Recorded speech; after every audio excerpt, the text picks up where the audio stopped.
Hello friends, कैसे हैं आप सब। तो आप सबका फिर से हमारे यूट्यूब चैनल एग्ज़ाम इजी में स्वागत है। बहुत बहुत स्वागत है दोस्तों।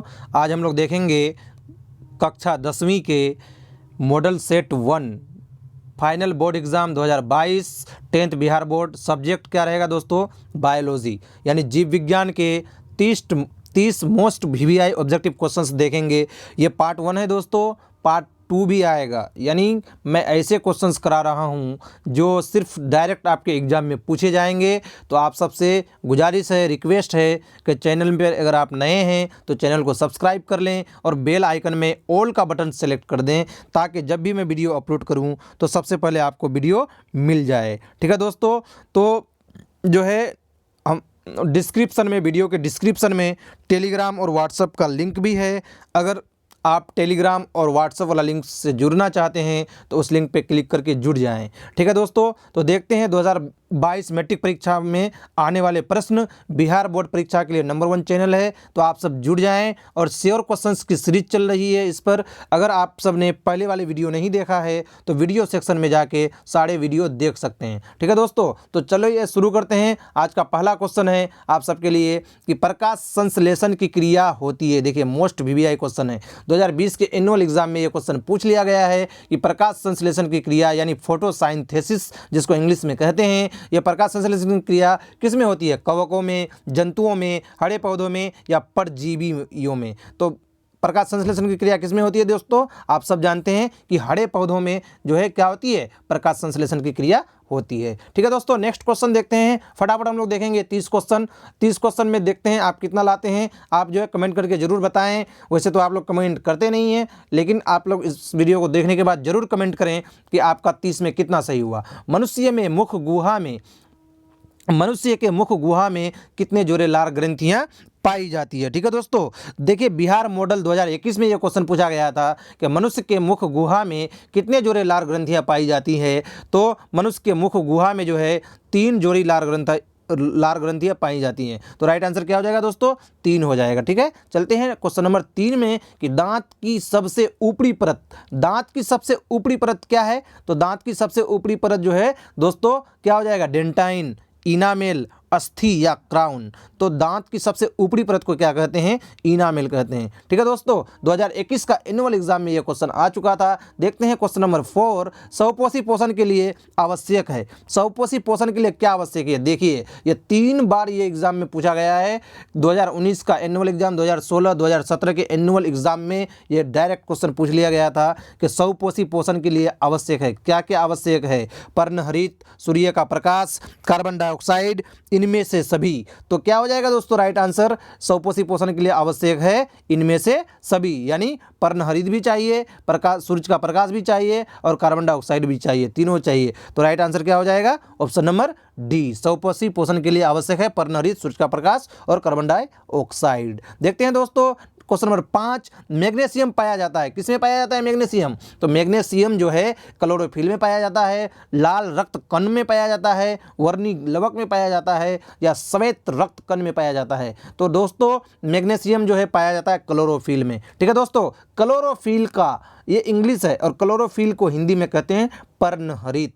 तो कभी कभी पर्णहरित अगर ऑप्शन में आ जाए तो आप बिल्कुल भी जो है घबराएंगे नहीं। क्लोरोफिल का दूसरा नाम ही पर्णहरित है। ठीक है दोस्तों। तो मैग्नीशियम पाया जाता है क्लोरोफिल में। राइट आंसर हो जाएगा। 2013 और 2016 के एनुअल एग्जाम में यह क्वेश्चन पूछा गया था। चलिए दोस्तों देखते हैं क्वेश्चन नंबर 6। क्लोरोफिल वर्णक का रंग है। 2015 के एनुअल एग्जाम फर्स्ट शिफ्ट में यह क्वेश्चन पूछ लिया गया कि क्लोरोफिल वर्णक का रंग कैसा होता है, यानी पर्णहरित का रंग कैसा होता है? तो क्लोरोफिल वर्णक का रंग होता है हरा रंग का होता है। ठीक है दोस्तों। तो क्या हो जाएगा right answer? Option number A right हो जाएगा। चलते हैं क्वेश्चन नंबर 7 में। क्वेश्चन नंबर 7 है कवक में पोषण की कौन सी विधि है? तो कवक में कौन सी विधि होती है दोस्तों? तो ये बहुत ही इंपॉर्टेंट क्वेश्चन है। 2014 और 2019 के एनुअल एग्जाम में यह क्वेश्चन पूछा गया कि कवक में पोषण की कौन सी विधि है? तो कवक में जो है पोषण की विधि है मृतजीवी पोषण। क्या हो जाएगा दोस्तों? राइट आंसर मृतजीवी पोषण हो जाएगा। चलते हैं क्वेश्चन नंबर 8 में कि पत्तियों में गैसों का आदान प्रदान कहाँ होता है? तो पत्तियों में गैसों का आदान प्रदान शिरा में होता है, रंध्र में होता है, मध्य शिरा में होता है या इनमें से कोई नहीं? तो पत्तियों में जो गैसों का आदान प्रदान होता है दोस्तों वो रंध्र में होता है। इसी को इंग्लिश में कहते हैं स्टोमेटा। क्या कहते हैं दोस्तों, स्टोमेटा, इंग्लिश में इसको स्टोमेटा कहा जाता है। ठीक है दोस्तों, तो स्टोमेटा अगर रहे ऑप्शन में, कभी कभी आ जाता है हिंदी में लिखा हुआ स्टोमेटा, तो आप बिल्कुल भी नहीं घबराएंगे। तो पत्तियों में गैसों का आदान प्रदान कहाँ होता है, रंध्र में, स्टोमेटा में। जो पत्तियों में छोटे छोटे छिद्र होते हैं ना, उसी को कहते हैं रंध्र या स्टोमेटा। 2018 के एनुअल एग्जाम में यह क्वेश्चन आ चुका था। चलते हैं दोस्तों, शरीर की सबसे बड़ी ग्रंथि कौन सी है। 2021 का एनुअल एग्जाम में यह क्वेश्चन आया कि शरीर की सबसे बड़ी ग्रंथि कौन सी है। तो शरीर की सबसे बड़ी ग्रंथि है यकृत, इंग्लिश में इसको क्या कहते हैं दोस्तों, लीवर। क्या कहते हैं, लीवर। लीवर का जो है वजन कितना होता है, लगभग 1.5 kg हो जाता है। ठीक है दोस्तों, तो शरीर की सबसे बड़ी ग्रंथि है यकृत। तो ये क्वेश्चन आप लोग बिल्कुल भी जो है याद कर लेंगे, रट लेंगे, ऐसे क्वेश्चन इस बार पूछे जाने वाले हैं। पित्त कहाँ से स्रावित होता है, 2021 का एनुअल एग्जाम में पूछ लिया गया। पित्त का इंग्लिश होता है बाइल। तो ये कहाँ से स्रावित होता है दोस्तों, तो पित्त भी जो है यकृत से स्रावित होता है। ठीक है दोस्तों, जब पित्त का स्राव बहुत ही ज़्यादा हो जाता है तो जॉन्डिस की बीमारी हो जाती है। ठीक है दोस्तों, तो ये आप याद रखेंगे, पित्त कहाँ से स्राव होता है, यकृत यानी लीवर से स्रावित होता है। चलते हैं 11 नंबर क्वेश्चन में, अमीबा में भोजन का अंतर्ग्रहण किसके द्वारा होता है। तो अमीबा में भोजन का अंतर्ग्रहण किसके द्वारा होता है दोस्तों, आप सब जानते हैं कि कुटपाद द्वारा होता है। क्या होता है दोस्तों, राइट आंसर कुटपाद। अगर मतलब अमीबा जो है भोजन करता कैसे है, कुटपाद के द्वारा करता है। ठीक है ना दोस्तों, चलिए आगे चलते हैं।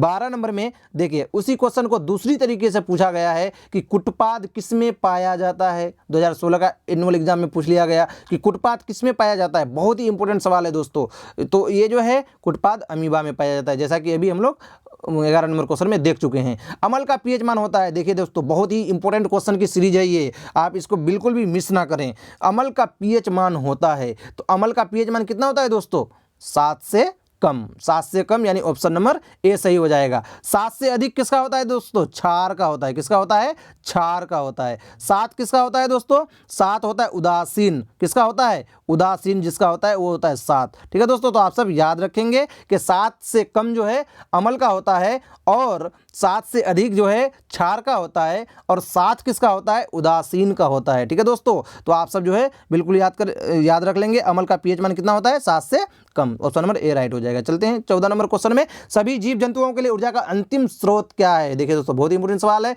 2020 के एनुअल एग्जाम में ये पूछा गया, सभी जीव जंतुओं के लिए ऊर्जा का अंतिम स्रोत क्या है। तो सभी जीव जंतुओं के लिए ऊर्जा का अंतिम स्रोत है सूर्य, सन। ठीक है दोस्तों, सन जो है, सूर्य जो है ऊर्जा का अंतिम स्रोत है। चलते हैं नेक्स्ट क्वेश्चन में। ये सारे क्वेश्चन जो दोस्तों लिए गए हैं प्रीवियस ईयर के क्वेश्चन हैं, सारे क्वेश्चन प्रीवियस ईयर में पूछे गए हैं कहीं ना किसी एग्जाम में, इसलिए आप सब ये क्वेश्चन बिल्कुल रट लेंगे। निम्नलिखित में से किसे कोशिका का ऊर्जा मुद्रा के रूप में जाना जाता है। 2018 का एनुअल एग्जाम में पूछा गया कि निम्नलिखित में से किसे कोशिका का ऊर्जा मुद्रा के रूप में जाना जाता है।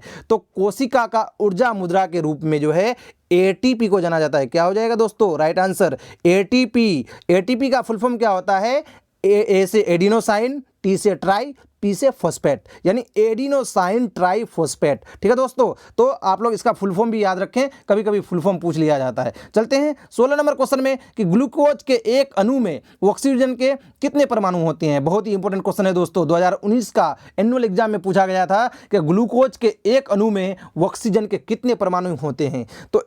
तो कितने होते हैं दोस्तों, मैं बताता हूं। ग्लूकोज का फॉर्मूला पहले आप जान लीजिए। ग्लूकोज का फॉर्मूला होता है C6H12, क्या होता है दोस्तों, H12O6। ठीक है, तो यहां कह रहा है कि ग्लूकोज के एक अणु में ऑक्सीजन के कितने परमाणु होते हैं। देखिए यहां पे क्या है, 6, तो ऑप्शन नंबर कौन सा हो जाएगा, बी हो जाएगा ना दोस्तों। कितना आसान था। तो ग्लूकोज का फॉर्मूला भी आप लोग याद रखेंगे। तो ग्लूकोज के एक अणु में ऑक्सीजन के 6 परमाणु होते हैं। चलते हैं नेक्स्ट क्वेश्चन में, 17 नंबर में, पित्त कहाँ से स्रावित होता है। ठीक है दोस्तों, तो पित्त कहाँ से स्रावित होता है, यकृत से स्रावित होता है, लीवर से स्रावित होता है। ठीक है दोस्तों, यकृत को इंग्लिश में लीवर कहते हैं। चलते हैं 18 नंबर क्वेश्चन में, पौधों में श्वसन होता है। तो पौधों में श्वसन किस भाग में होता है, जल्दी बताएं आप कि पौधों में श्वसन कहाँ होता है। 2021 का एनुअल एग्जाम का फर्स्ट शिफ्ट में यह क्वेश्चन पूछा गया कि पौधों में श्वसन होता है। तो पौधों में जो है श्वसन होता है किस में होता है? जड़ में? बिल्कुल भी नहीं।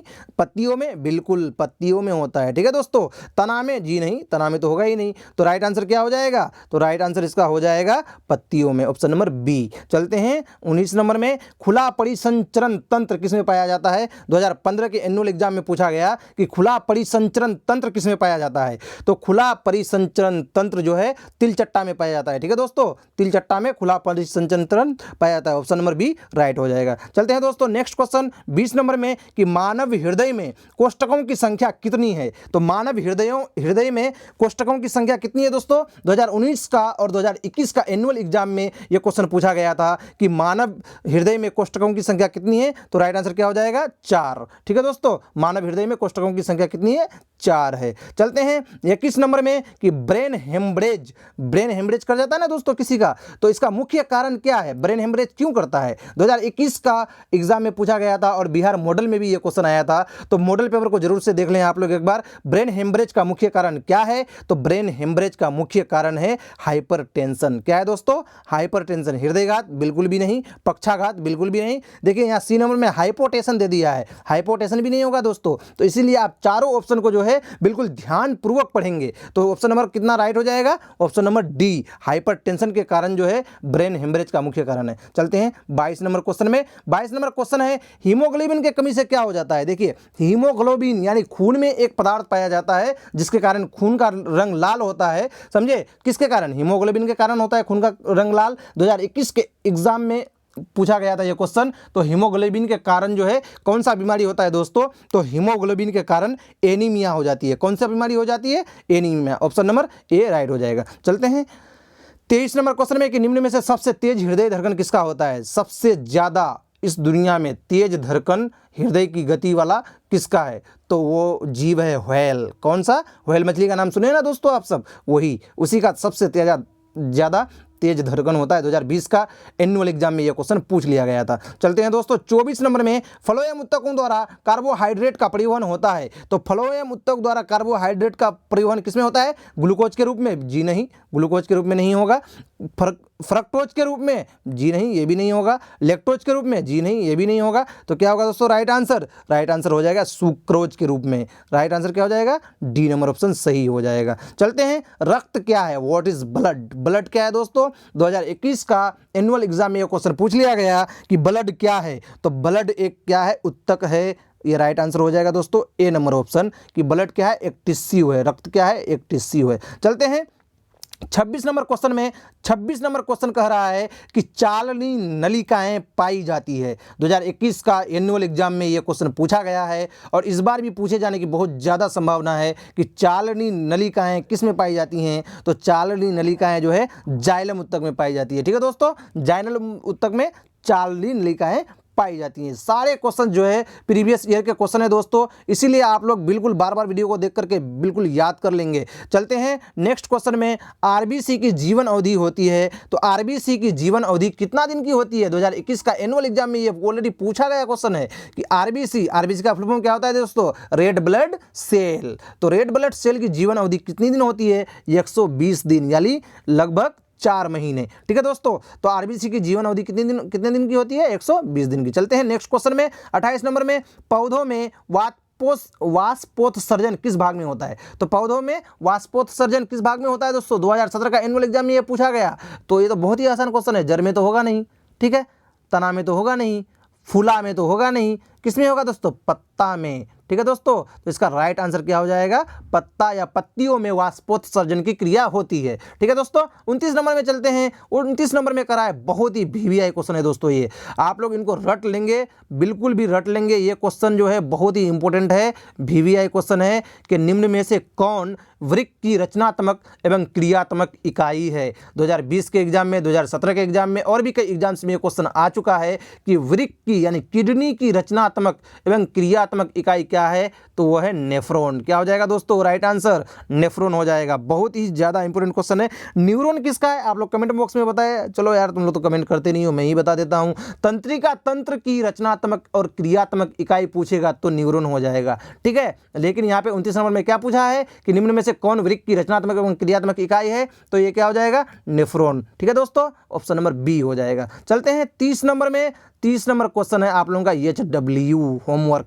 तो आप लोग ये कमेंट बॉक्स में बताएं होमवर्क का आंसर। मानव का प्रमुख उत्सर्जी अंग निम्नांकित में कौन है। 2020 के एनुअल एग्जाम, 2016 के एनुअल एग्जाम में यह क्वेश्चन पूछ लिया गया कि मानव का प्रमुख उत्सर्जी अंग कौन सा है। वृक्क है, रक्त है, श्वेत ग्रंथि है या अग्नाशय है। तो क्या हो जाएगा दोस्तों इसका राइट आंसर, आप लोग कमेंट में बता के जरूर बताएं कि मानव का प्रमुख उत्सर्जी अंग निम्नलिखित में से कौन होगा। मैं अगले वीडियो में जो है इसका राइट आंसर बताऊंगा। तो लगे रहें, बने रहें एग्जाम इजी यूट्यूब चैनल के साथ।